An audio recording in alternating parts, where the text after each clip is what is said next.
Brought to you by V-Guard.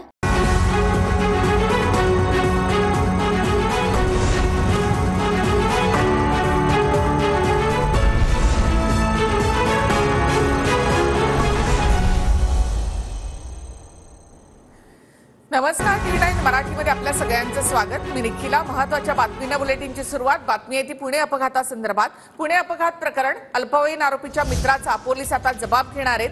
अल्पवयीन आरोपीच्या मित्राचा पुणे पोलीस आजच जबाब नोंदवणार आहेत. संध्याकाळी 6 वाजता अल्पवयीन आरोपीच्या मित्राला पालकांसह बोलावण्यात आले. पार्टीच्या दिवशी काय झालं, अपघात कसा झाला याची चौकशी केली जाणार आहे. अल्पवयीन आरोपीच्या मित्राच्या जबाबामधून अनेक खुलासे होण्याची शक्यता आहे. अधिक माहिती आपण घेऊयात आमचे प्रतिनिधी अभिजित पोते यांच्याकडून. अभिजित, काय माहिती या संदर्भात?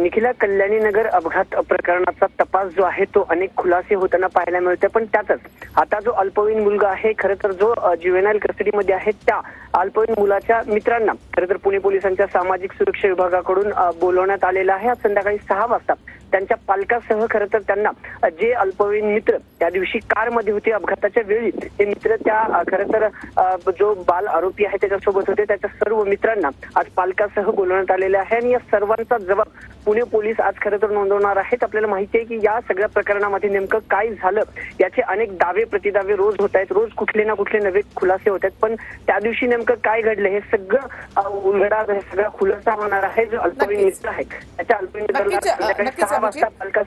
धन्यवाद एकूणच माहितीबद्दल. तर पोलिसांचा अल्पवयीन आरोपीच्या मित्रांचा जबाब नोंदवणार आहे. देखिए, उनका काम है अफवाह से गर्मी बढ़ाना और हमारा काम है माहौल को ठंडा रखना. हमारा नेता कैसा हो जो माहौल को रखे ठंडा वैसा हो. अब की बार वी-गार्ड एयर कूलर का चमत्कार. तर पुणे अपघात प्रकरणामध्ये नाना पटोले यांच्या दाव्याने अजून एक मोठा ट्विस्ट आलेला आहे. पुणे अपघात प्रकरणामधल्या गाडीमध्ये बिल्डर पुत्रासह एका आमदाराचाही मुलगा होता का, असा सवाल नाना पटोले यांनी उपस्थित केलेला आहे. गाडीमधून 2 जण उतरले, दुसरा मुलगा कोणाचा हे स्पष्ट करण्याची मागणी नाना पटोले यांनी केली आहे. पटोलेंच्या दाव्यानुसार अपघात प्रकरणामध्ये एक आमदार पुत्र आणि मंत्रीही सामील होते. श्रीमंतांच्या मुलांसाठी वेगळा कायदा आणि गरिबांसाठी वेगळा कायदा, ही एक परिस्थिती महाराष्ट्रात आपण पाहिलेलीच आहे. पण या सगळ्या नशेडी व्यवस्थामध्ये एक आमदाराचा मुलगा सुद्धा होता. तो कोण होता तेही जाहीर झालं पाहिजे. ते पण माहिती आली पाहिजे पुढं. हा कोण होता, त्याच्यामध्ये गाडीमध्ये उतरणारी लोक तर 2 होती, ते कोण होती तेही समोर आलं पाहिजे. खूप साऱ्या गोष्टी लपलेल्या आहेत त्याच्यात. त्याच्यामुळे एक मंत्री कोण आहे, त्यांनी अधीक्षक बनवण्यासाठी पत्र दिलं, कोण आमदार होता त्याचं नाव पुढे आलं पाहिजे. ही भूमिका आमची आहे. भाइयों बहनों, उनके राज में पावर रहे अनस्टेबल और हम रखे सब स्मूथ और स्टेबल. हमारा नेता कैसा हो जो स्टेबल पावर दे वैसा हो. अब की बार वी-गार्ड एसी स्टेबलाइजर का चमत्कार. तर उपमुख्यमंत्री अजित पवारांची नार्को टेस्ट करा आणि त्यांचा फोन जप्त करा, अशी मागणी सामाजिक कार्यकर्त्या अंजली दमानिया यांनी केली आहे. तर लोकशाहीमध्ये काहीही बोलण्याचा अधिकार, मात्र कोणाचा अवमान करण्याचा नाही, असं म्हणत रुपाली पाटील यांनी प्रत्युत्तर दिलं आहे. अनेक ज्या मुद्द्यांवर आता स्पष्टीकरण पाहिजेत. मला तर असं वाटतं अजित पवारांचा फोन सुद्धा जप्त झाला पाहिजे आणि खरं तर त्यांची नार्को टेस्ट पण झाली पाहिजे. कारण काल ते जे बोलत होते ते अतिशय खोटं, दादांत खोटं होतं. त्यांनी डेफिनेटली त्यांना वाचवण्याचा प्रयत्न केला. अंजलीताई दमानिया यांनी माननीय अजितदादांची नार्कोटेक्स करावी असे म्हटलेले आहेत. मुळामध्ये नार्कोटेक्स कुणाची करतात त्याला सुद्धा कायदा आहे, हे अंजनी दमानिया यांनी पहिल्यांदा जाणून घेतलं पाहिजे. लोकशाहीमध्ये काहीही बोलण्याचा अधिकार आहे, परंतु जर एखाद्याची ती बदनामीकारक किंवा एखाद्याचा अवमानकारक करत असतील तर त्यांच्यावर सुद्धा ती कारवाई करण्याचा अधिकार ज्यांच्याविषयी बोललेले आहेत त्यांना आहे.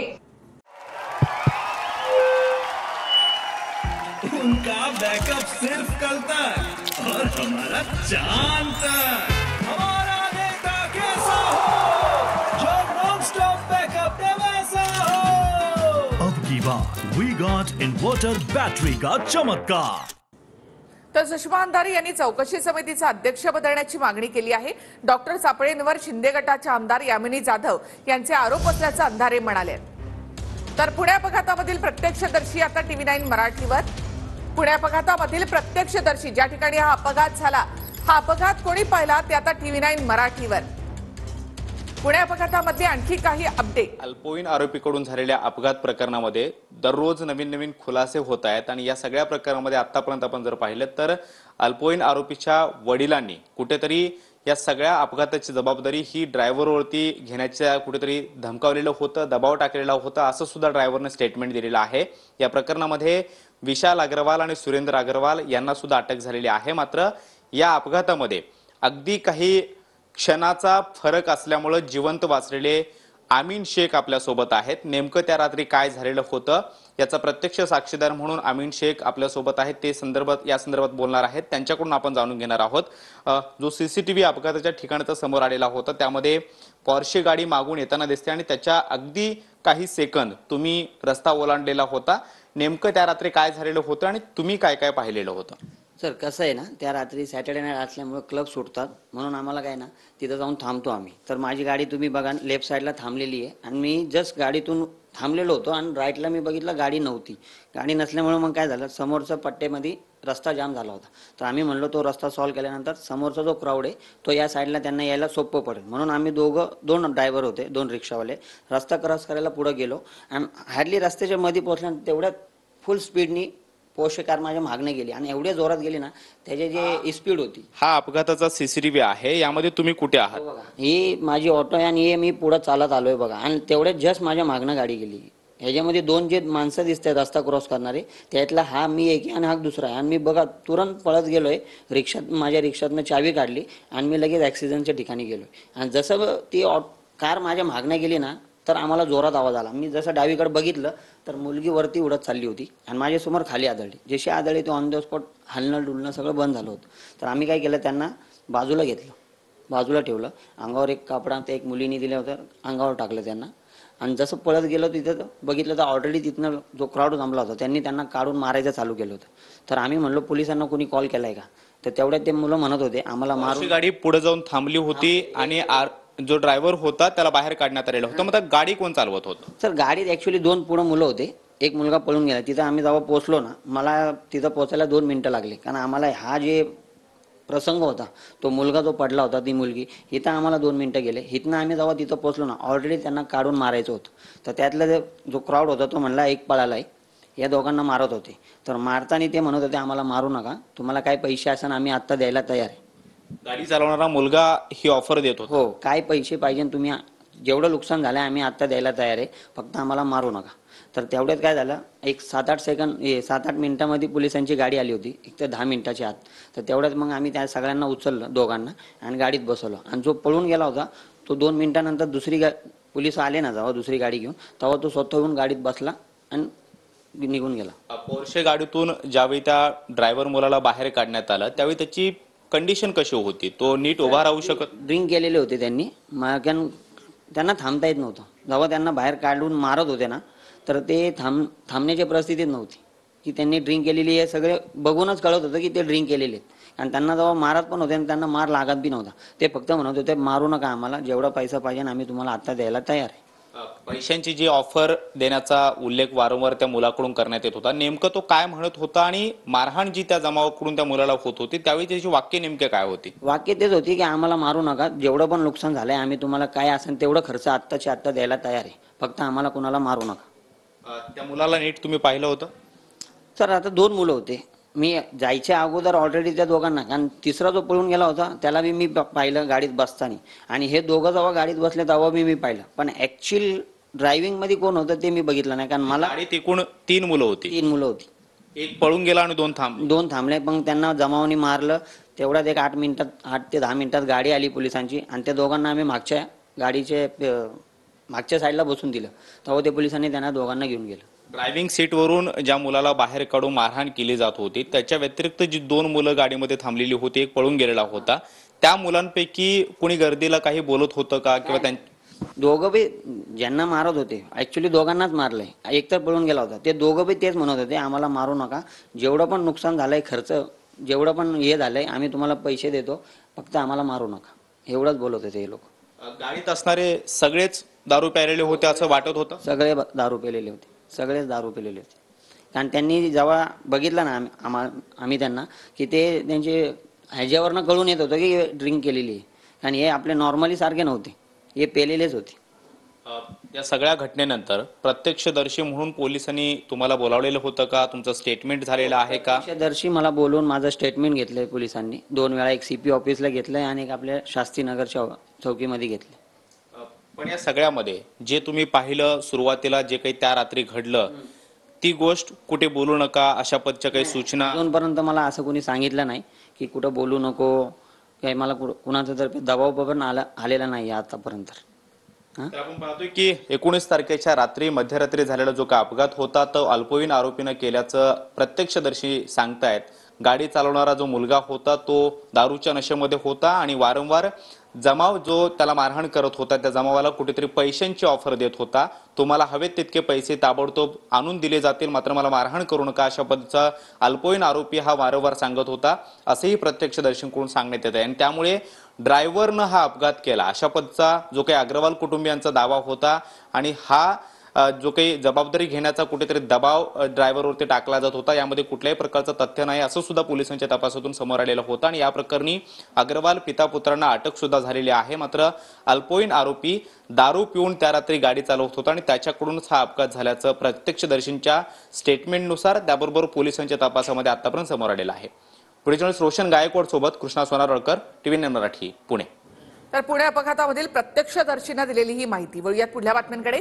सुषमा अंधारे यांनी चौकशी समितीचं अध्यक्ष बनण्याची मागणी केली आहे. डॉक्टर सापळे यांच्यावर शिंदे गटाच्या आमदार यामिनी जाधव यांनी आरोप केले आहेत असं अंधारे यांनी म्हटलं. आरोप असणाऱ्या डॉक्टर सापळेंकडूनच केलेल्या चौकशीला कोणता अर्थ राहणार नाही असं अंधारे म्हणाले. दरम्यान माझी नियुक्ती सरकारने केली, त्यामुळे सरकार उत्तर देईल असं डॉक्टर सापळे यांनी म्हटलंय. तर चौकशी लागली म्हणून गुन्हेगार ठरवू नका असं प्रत्युत्तर संजय शिरसाट यांनी दिलं आहे. त्यांनी अध्यक्ष बदलला पाहिजे ना, नाहीतर त्या सगळ्या चौकशीलाच अर्थ राहणार नाही. हा फक्त चौकशीचा फार्स होईल. हे फक्त काहीतरी मी मारल्यासारखं करतो, तू रडल्यासारखं कर, असं फक्त होईल.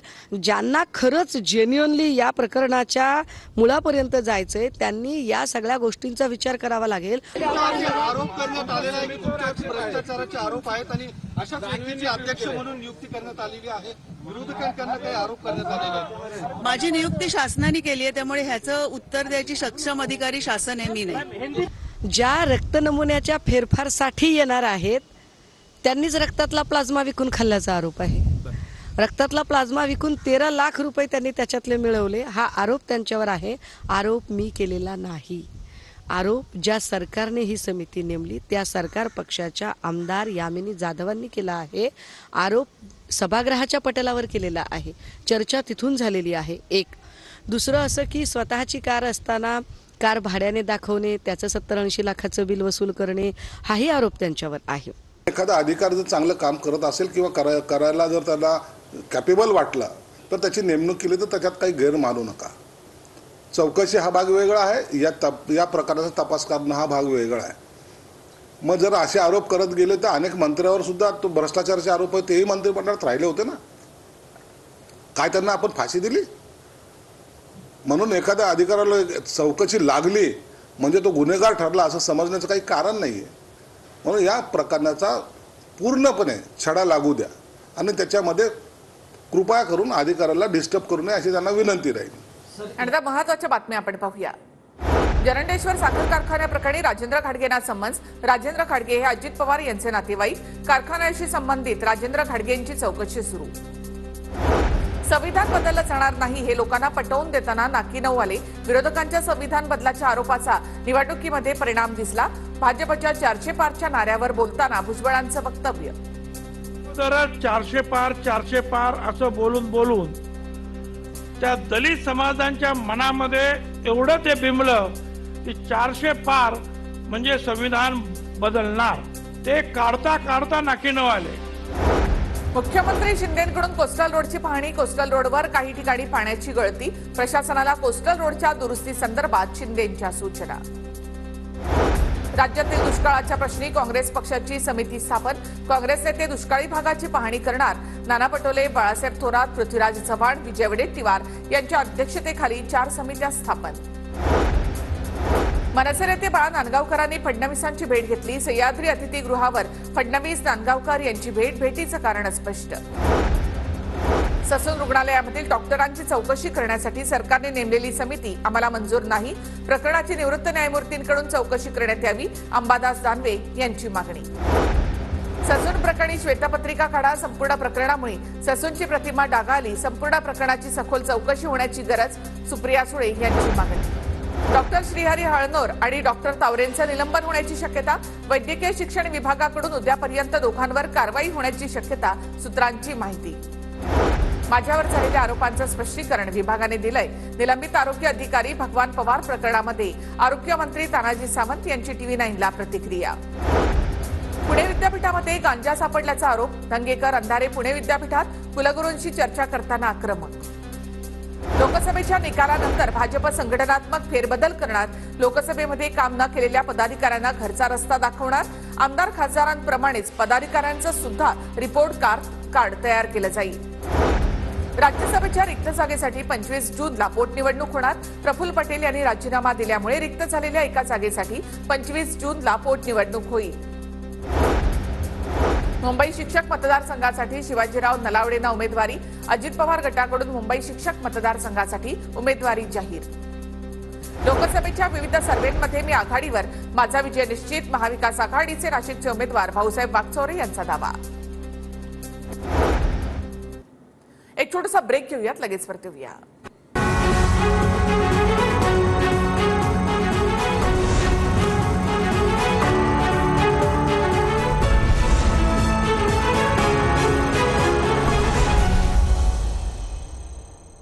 Brought to you by V-Guard.